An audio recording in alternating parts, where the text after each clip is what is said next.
Welcome to In Pursuit of Truth. This is your host, Sir Patrick Mack. We got more Q posts, and we're getting started right on them. 37:31, 27 minutes out to the hour of 12. We get a Twitter status right here to Methods on Twitter. Q says, puppet following orders. Methods says, what in the absolute hell did I just watch? And there's a video of Nancy Pants Pelosi. Here it is. Some Republicans have said of looking like you're playing games with impeachment if you hold on to these articles for too long. I said what I was going to say, Nancy.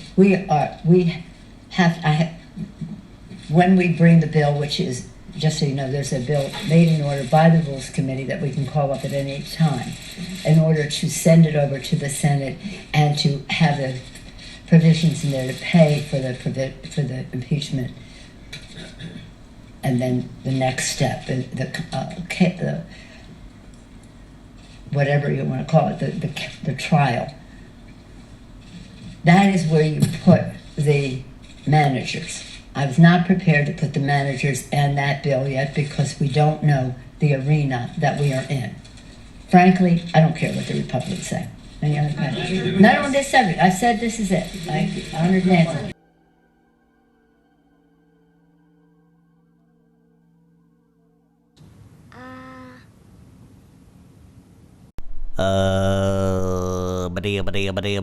I don't know what we just watched. I have no idea, Methods. I'm sorry, I cannot answer your question. I have no idea what we just watched. All right, well, it looks like Nancy Pants is just looking to stall, probably signaling to see if they can blackmail some more folks before they decide to actually turn this over to the Senate. But we kind of knew that the stall game is what they were going to be playing. But yeah, that was some theater right there. Let me take you over here to this tweet from Mark Levin. Nancy Pelosi was apparently advised by left-wing Harvard Law professor Lawrence Tribe to delay sending the impeachment to the Senate. So she's unilaterally sitting on the impeachment. This is another brazen unconstitutional act. Here's what Mitch McConnell and the Senate Republicans must do in response. The Senate has the sole power under the Constitution to adjudicate an impeachment. Therefore, Pelosi is attempting to obstruct the Senate's power to act on its constitutional authority. Yeah, and I think, like I said, I think she's just waiting to see if they really want to test the waters and just see how many people they can continue to flip. Kind of working the opposite way, but that seems to at least be the attempted strategy. Number 3, McConnell should immediately put an end to this and declare the impeachment null and void, as the Speaker has failed to complete the impeachment process by timely sending it to the Senate for adjudication. McConnell has no less authority to unilaterally make such a decision than Pelosi does to withhold the administrative notification of an impeachment to the Senate, either indefinitely or with conditions. Her effort to cripple the presidency and blackmail the Senate must be defeated. Well, I would agree with Mark Levin. Well, I'm not calling the great one, just saying. He's a pretty good one. Now, I saw some people asking about Nancy Pants and her fancy pants pin, which looks a little bit like this one, right? With the Nazi symbol in the middle. Ugh. It is not. It is this one right here. You can get one for yourself for $125 from Ann Hand. Not to be mistaken for Ann Rand, who does not sell pins, but might sell you a used copy of the Fountainhead. Anyway, this is the U.S. House of Representatives mace, and it's a historic artifact, kind of like Nancy Pelosi. The mace is made up of 3 parts: a bundled shaft of 13 rods, a silver globe, and an eagle with spread wings. The bundled rods of the mace resemble fasces. Fasces, used in the ancient Roman Republic, symbolize strength through unity. The bundled rods are much stronger together than they are separately. The mace is a symbol of the authority of the Sergeant at Arms of the House of Representatives. In 1789, the House of Representatives passed a resolution that established the role of the Sergeant at Arms. The resolution stipulated that a proper symbol of office shall be provided for the Sergeant at Arms of such form and device as the Speaker shall direct. The first Speaker of the House, Frederick Augustus Conrad Muhlenberg, chose a symbol with a long legislative tradition and an even longer tradition as an implement of war. In the Middle Ages, the mace was widely used in Europe as a weapon. However, by 1789, the mace was commonly used as a ceremonial symbol of legislative power. For example, maces were used in the Houses of Parliament of the United Kingdom and the General Assembly in colonial Virginia. So there you go, but we all know that Nancy Pants Pelosi is just following orders from her handlers who go even higher up. Keep in mind, she comes from a long line of knucklehead D'Alessandros, right? And that gangster family runs all the way up to the top of the Vatican. Remember, Godfather 3. Let's move on to 37:32, 36 minutes after the hour of 12 and 17 seconds. I know. And Anon posts this. This is from Incarcerated ET, who's another Q all-star over here. And you can see that his tweet got retweeted from the POTUS. Trump has not been impeached. The House can't impeach. They can only vote for impeachment. Then the Senate trial or Supreme Court trial. Both have to vote to impeach Trump before he's actually removed from office, which will not happen. And as you can see, he clearly displays his Q and Q plus following right there. That is entitled Shoutout 17. This is Shoutout 18 from Lauren Law 88. Truth is always based on facts. Obama knew everything and participated in election interference for decades. Started in Chicago as community organizer. And she got herself a retweet from the POTUS too.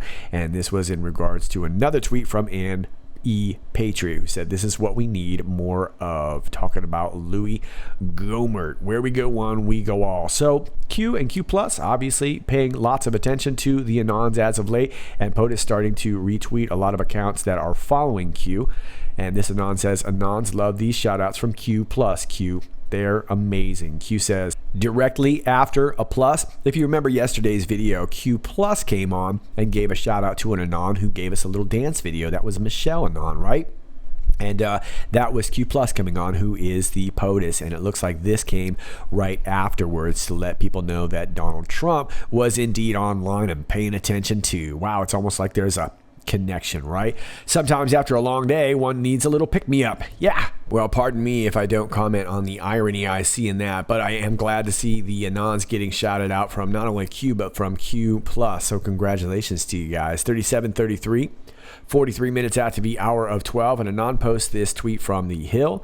Fifth Pentagon official announces resignation in a week. Screenshot 2019, 12/19, 12/34/32. Number 5, they say. And the Twitter link takes you to The Hill. We're going to take you to The Hill article. Q says nothing is happening. Indeed, not at all. Fifth Pentagon official announces resignation in 7 days. Sounds like a bunch of nothing. The Defense Department's senior advisor for international cooperation earlier this week left the Pentagon, marking the 5th top official in 7 days to leave or announce their departure. Ambassador Tina Kadenow, a longtime State Department official who began working in her Pentagon role in September 2018, resigned on December 16th, the Pentagon confirmed. Defense News first reported her departure, and then this is just a statement from the DoD saying thanks for everything. The department will not provide anything further on this personnel matter, the spokesman added.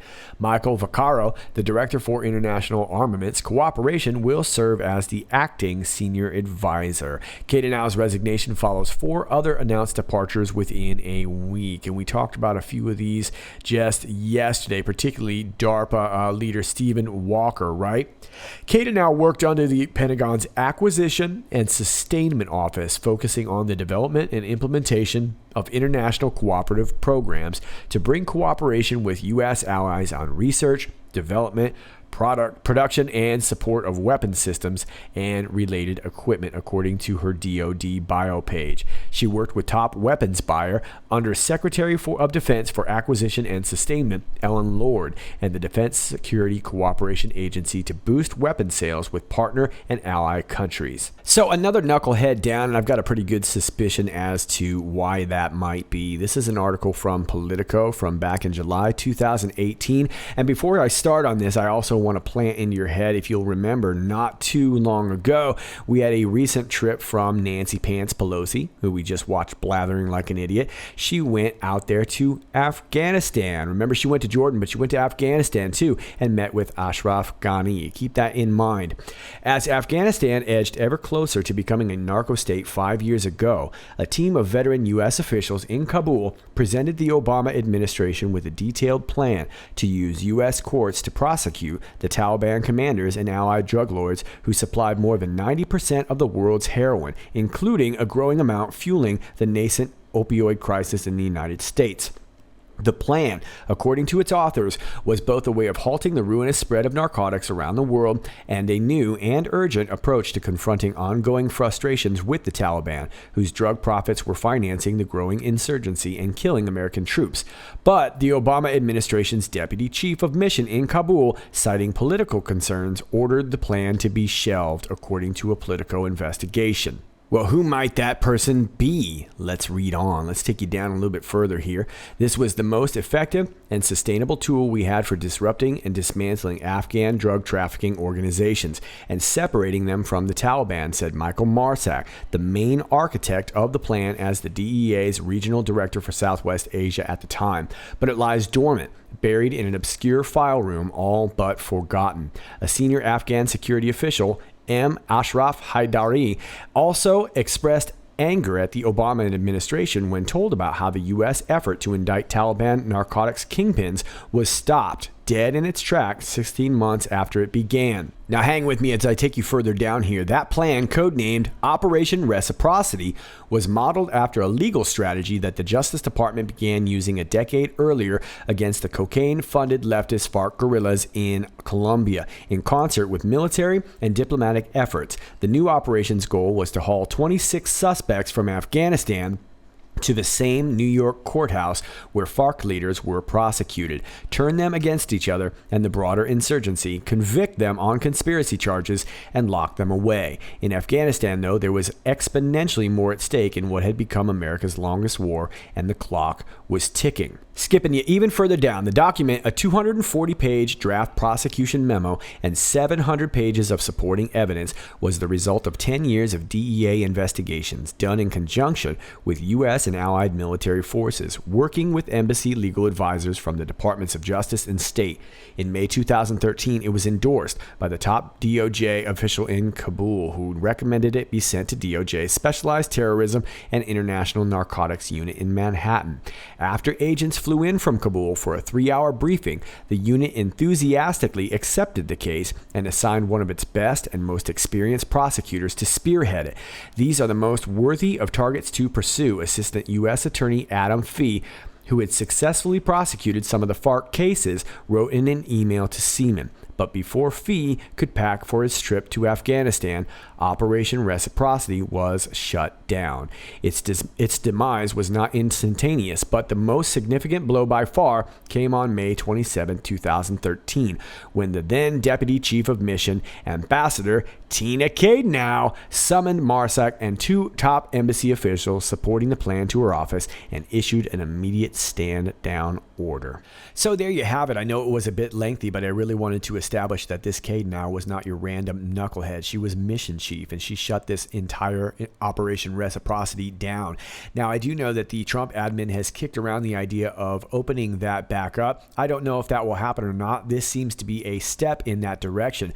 But what I find particularly curious is that she's stepping down. And like I said, just recently we had Nancy Pelosi visiting Afghanistan, speaking to Ashraf Ghani, who is not only the president, but a former minister of finance, and all kinds of finance went through the Taliban and their opium fields, right? So is it that someone's hard up for money? Is Nancy Pants Pelosi looking for coin? You tell me. We're moving on to 3734, 50 minutes after the hour 12, and a non-post this. Back channels are important. Know your history and you'll know why. Q. Makes me think of this. Sum of All Fears. Sum of All Fears being the movie Sum of All Fears. And if you're not aware of that plot, I highly suggest checking it out. Has a lot to do with what we're talking about today. There are more good people in the world than there are bad. Q says, also think white squall. We've only got one L there regarding Cuban Missile Crisis, JFK. Do comms only go to anons? Bigger than you can imagine. Expand your thinking. And that is you are thinking, not possessive your. All right, well, we do know that JFK did use back channels during the Cuban Missile Crisis. It was kind of saved us, really. And we also know that Q has referenced the movie White Squall, which actually has a little excerpt of JFK talking about the Cuban Missile Crisis in that movie. And of course, that is where the terminology, where we go one, we go all, has gotten propagated throughout that movie. That is another movie that Q has referenced us to. And I have a feeling there's a lot of different communications going back and forth between white hats, black hats, whatever you want to say, that have to do with that movie. But let me just sum this up here. This is an excerpt from the Washington Post back in 2017. After the fiasco of the Bay of Pigs in April, however, coupled with Kennedy's deep concern about the stability of the Southeast Asian country of Laos in the face of a Soviet-backed insurgency, the Kennedy brothers decided to explore the Russian love for secret back channels. Starting in late May 1961, Robert would meet at least 35 times, an extraordinary number, over the next 19 months with a Soviet intelligence officer named Georgy Bolshakov of the Military Intelligence Service, then and now known as GRU, to voice his brother's hope for a lessening of tensions between the superpowers. Unsurprisingly, the press and public knew nothing about these meetings, but Kennedy also kept most of them a secret from the rest of his administration. National Security Advisor McGeorge Bundy would not know the extent of these meetings until 3 decades later. Kennedy's most influential biographer, Arthur M. Schlesinger Jr., and his close aide and speechwriter Theodore Sorensen knew little of these contacts at the time. Robert often met with the Soviet agent in his office at DOJ. The FBI might have caught whiff of these tete-a-tete, but the CIA was in the dark. All right, sounds a little bit familiar. We can kind of draw some parallels with that, right? And of course, Q is implying that they're not just speaking to us. Do comms only go to Anons? Well, we know that the entire world is following this at this point. Bigger than you can imagine. Expand you are thinking. So keep in mind, we talked yesterday about a possible back channel with Trump and Putin, which draws a lot of parallels to JFK back in the day. We talked about this soccer ball exchange about a year or so ago with Putin and President Trump. And of course, Putin used those words, the ball is now in your court. Seemed like there was some sort of talking going back and forth there. And of course, John Bolton seemed to be in on this too. But it looks like President Trump, and not really just President Trump, but world leaders in general, are probably having to use back channels because we see how infested this entire deep state is, right? Oddly enough, we had this white squall roll in through New York yesterday. Yeah, a snow squall. It's pretty beautiful, actually. Honey, you've got a big storm coming. I know, right? It's like you knew that was coming or something. Either way, pretty interesting, right? Let's move on to 3735. 51 minutes after the hour of 12. We go back to 3734. Q is just adding on a couple of corrections here, saying correction, squall, meaning it needs to be 2 L's. On the move. Now, I'm not so sure this was an actual mistake. I have no idea if these are particular comms going back and forth. Like Q just said, do comms only go to Anons? We know that's not true.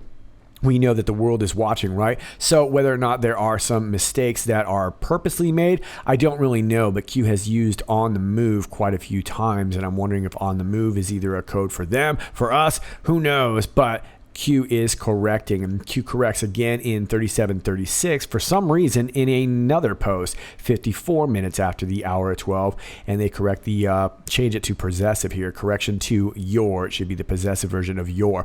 On the move, long night. So you guys can let me know if you think there's any significance in these corrections, but I found them pretty intriguing. I found them pretty intriguing that Q posted 2 separate posts to make 2 separate corrections when they could have just done it in one post. So maybe this was indeed a communication, but you guys can let me know. Let's move on to the next post. Post 3737, 59 minutes after the hour of 12, we get a Twitter link to Chuck Cut the Grassley.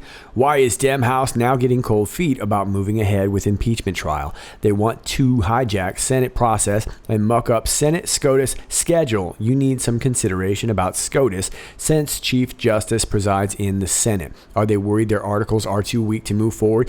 They know it. Nancy Pelosi knows it. And that's why she did what she did today. She wants to keep it in the narrative, but she doesn't really want to move forward.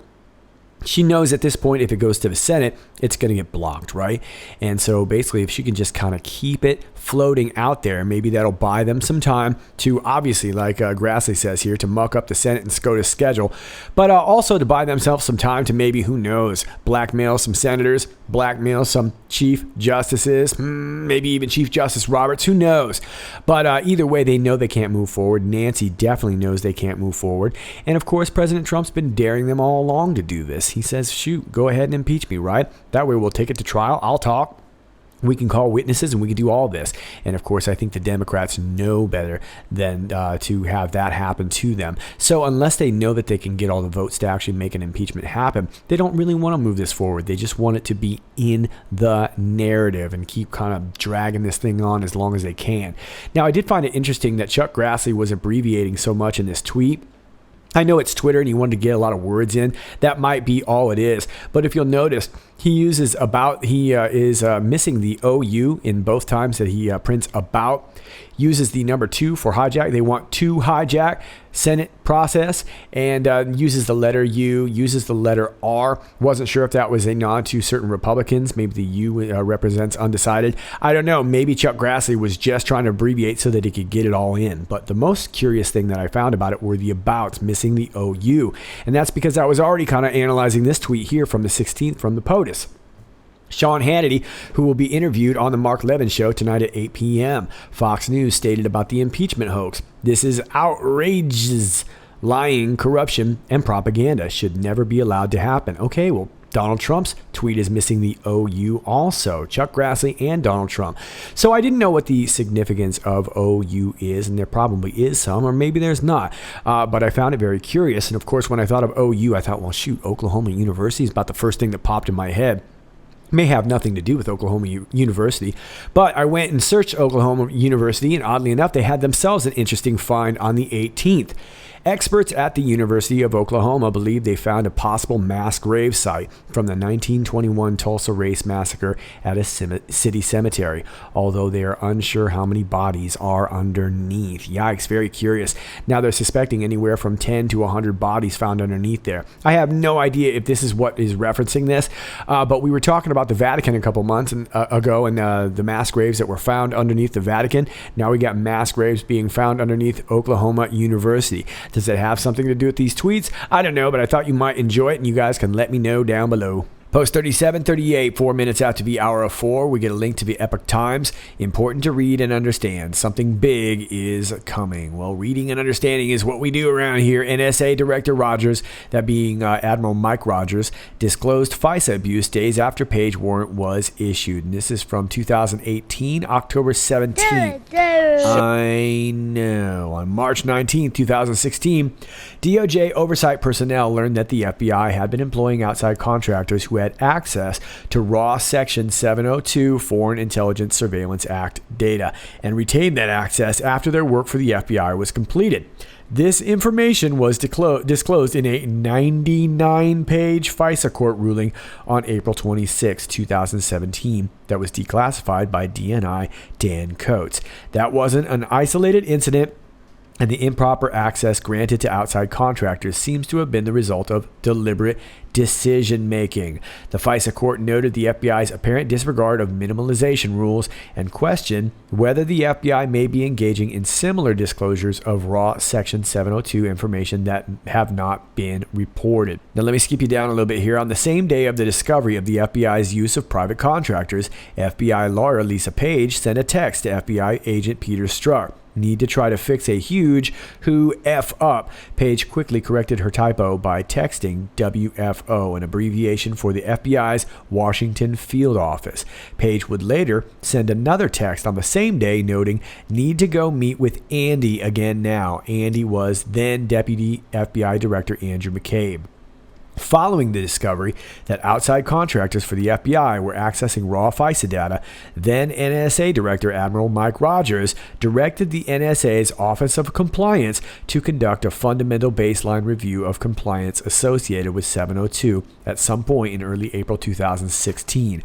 Rogers served concurrently as Director of the NSA, Commander of the U.S. Cyber Command, and Central Security Service Chief from April 2014 to May 2018. You could say he's quite a guy, just in case you're quizzical about Admiral Rogers. Rogers previously was the Director for Intelligence for both the Joint Chiefs of Staff and U.S. Pacific Command, and as Commander of the U.S. Fleet Cyber Command and the U.S. 10th Fleet. Rogers played a major role in uncovering ongoing FISA abuses, and his efforts are revealed in the April 26, 2017 FISA court ruling. Significant changes to the handling of raw Section 702 FISA data resulted from the FISA court's findings. Okay, so right around this time, he started to become a little bit less popular, right? And people started trying to shut him out. And then, of course, in 2017, he was letting President Trump know that he was being spied on. And, of course, just days later, it was James Clapper that was calling for his head, right? So this guy knew all along. And he's been trying to warn everybody all along, and it looks like this is coming back out now. But I want to turn your attention to this 99-page FISA court ruling. Here it is right here from April 26, 2017. We're not going to go through much of it here. I just want to point out that we still have a lot of redaction here. So there's a lot of stuff that we don't know. And I imagine we have some misspelling somewhere in here too. But there's a lot of stuff that we don't know. And I pointed out a long time ago that there were 4 versions of the FISA D-class. There was the Rod Rowe remix, I called Rod Rosenstein's remix, where he had redacted quite a bit.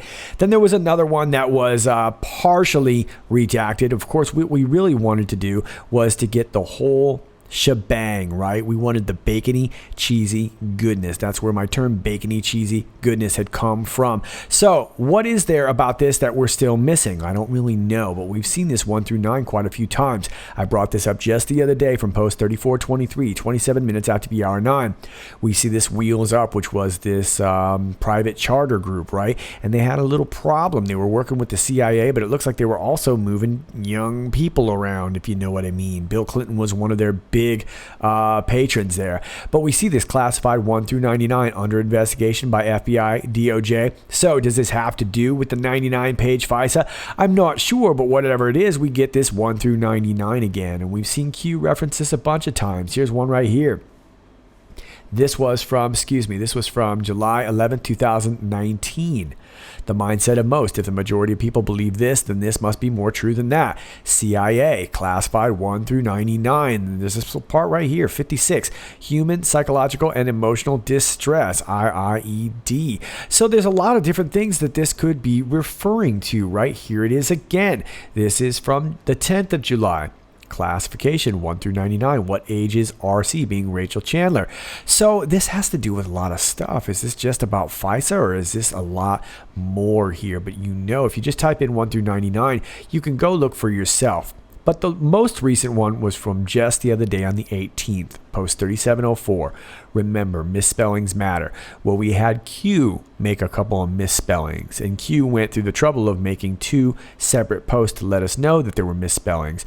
And then we have this 5-3, which I postulated the other day may have to do with a Supreme Court vote, probably -1. I had assumed that it was probably Darth Vader, who fell again, I think. I don't know. Goodness gracious. And then we have this 1 through 99. So you guys can let me know down below what you think that has to do with. But we do know that Admiral Mike Rogers knew this a long time ago. He warned FISA court judge Rosemary Collyer. And of course, Rosemary Collyer now wants to see all the boxes and boxes in relation to these FISA warrant applications, in particular with Carter Page, like we suspected would probably come out first. Let's move on to 3739, which appears to be, again, a duplicate drop. It is the same timestamp all the way down to the second. Very, very curious. And this isn't the first time in the last few days that we've seen duplicate drops, which leads me to think that this is more than just a random mistake. But again, same article, same, pretty much same everything. Important to read and understand. Something big is coming. Well, something big is indeed coming because Q's saying it again. All right, Patriots, those are your Q posts for now. Do we got something big coming down the pike just before Christmas? I imagine so. This is pretty big from Breitbart. Report, prosecutor John Durham looking into ex-CIA director John Brennan's role in Russia hoax. The federal prosecutor probing the origins of the Russia collusion hoax has requested emails, call logs, and other documents from John Brennan, former President Barack Obama's CIA director turned NBC and MSNBC contributor, the New York Times reported Thursday. Connecticut U.S. Attorney John Durham, the prosecutor charged with conducting the review into the origins of the Russia collusion probe, wants to learn what Mr. Brennan told other officials, including the former FBI director James B. Comey, about his and the CIA's view of a notorious dossier of assertions about Russia and Trump associates, the Times noted, adding, Mr. Durham's pursuit of Mr. Brennan's records is certain to add to accusations that Mr. Trump is using the Justice Department to go after his perceived enemies. The president has long attacked Mr. Brennan as part of his narrative about a so-called deep state cabal of Obama administration officials who tried to sabotage his campaign, and Mr. Trump has held out Mr. Durham's investigation as a potential avenue for proving those claims. Wow. It's about the first time the New York Times ever got it right, even though they didn't really get it right. Durham is also investigating whether Brennan privately contradicted his public comments, including May 2017 testimony to Congress about both the dossier and about any debate among the intelligence agencies over their conclusions on Russia interference, the Times learned. And let's do a little skippy down here. Durham also wants to talk to CIA analysts involved in the intelligence assessment of Russia's activities, prompting some of them to hire lawyers, NBC News added, citing 3 anonymous sources from the agency. Citing 3 anonymous sources, the Times reported Thursday evening that Durham has begun scrutinizing the role Brennan played in how the intelligence community assessed the 2016 U.S. election interference at the hands of Russia. All right, well, that sounds pretty big to me. It's a Christmas miracle, John Brennan. All right, Patriots, those are your Q posts for now. I'm going to get on out of here and try and get some sleep. As always, if you like this video, please click like, share, and subscribe. All my alternate links are down below for you in the video description.